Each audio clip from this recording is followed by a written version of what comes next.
Et ensuite, aimer son corps, ça veut dire quoi?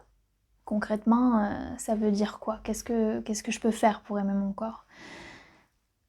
Je vais vous faire part de mon expérience. Alors j'ai toujours eu une forte relation avec mon corps, c'est-à-dire que avec mon passé de danse et de sport aussi, j'ai toujours fait du sport à partir de l'adolescence, j'ai toujours fait de l'activité physique et beaucoup de danse. Et je me suis toujours intéressée au corps humain, à son fonctionnement, à ses qualités, à ses pouvoirs magiques même je dirais, parce que des fois c'est vraiment ce qu'on pourrait qualifier, c'est de pouvoir magique. Donc j'ai toujours eu quand même une très forte relation à mon corps, sauf qu'il y a quelques années elle était très forte, certes, mais toxique. C'est-à-dire que je passais beaucoup de temps à regarder mon corps, je passais beaucoup de temps à en penser plein de choses, etc. Mais je ne l'aimais pas. Parce qu'en fait, je me préoccupais pas de ce dont il avait besoin.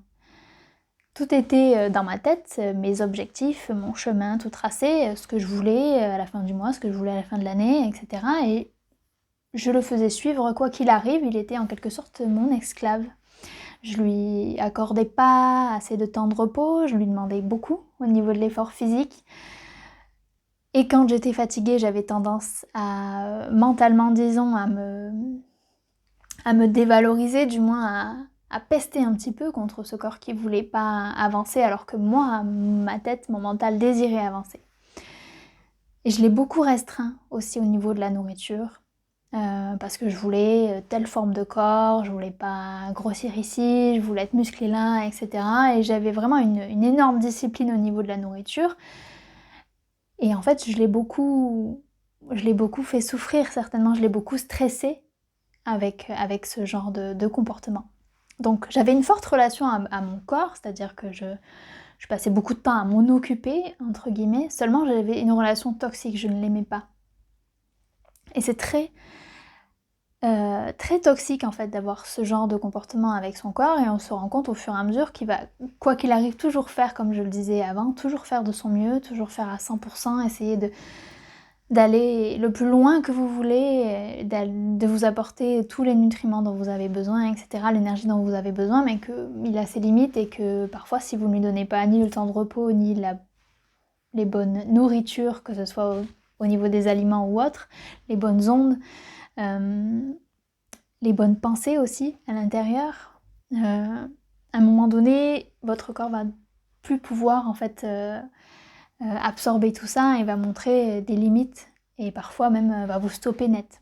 Ça va se montrer sur plein de choses, ça peut être une maladie, ça peut être une blessure, ça peut être une fatigue, un burn-out, enfin plein de choses comme ça où le corps et l'esprit, parce que les deux sont intimement liés, le corps, l'esprit, l'âme, montrent des signes de fatigue et des signes de je suis au bout du rouleau.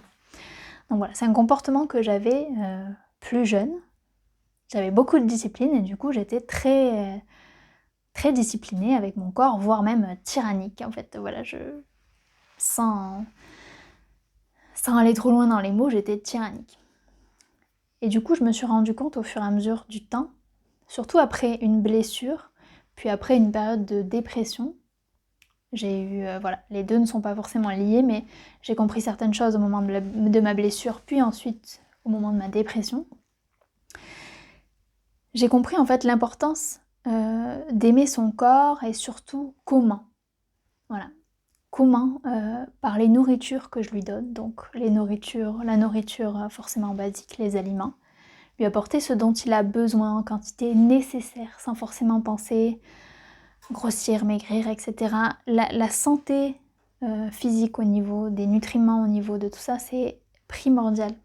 Au niveau des autres nourritures, essayer d'éviter toutes les toxines, toutes les choses qui sont mauvaises pour lui, sans se priver forcément, mais essayer de toujours se rendre compte qu'en fait il a une grande capacité à absorber et à s'adapter, donc même si je profite un peu de certaines choses qui sont pas forcément très bonnes, je reviens toujours de notre côté vers quelque chose de plus sain pour pouvoir l'aider en fait à s'adapter, à l'aider à absorber tout ça, et le corps se chargera d'éliminer ces toxines.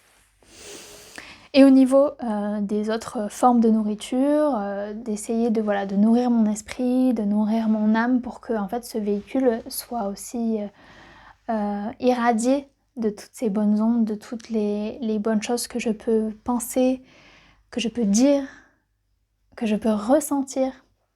Voilà, laisser rayonner tout ça et c'est souvent ce qui va se passer. Les gens autour de vous vont le voir sur votre corps, sur votre visage en fait, comment ça se passe à l'intérieur de vous.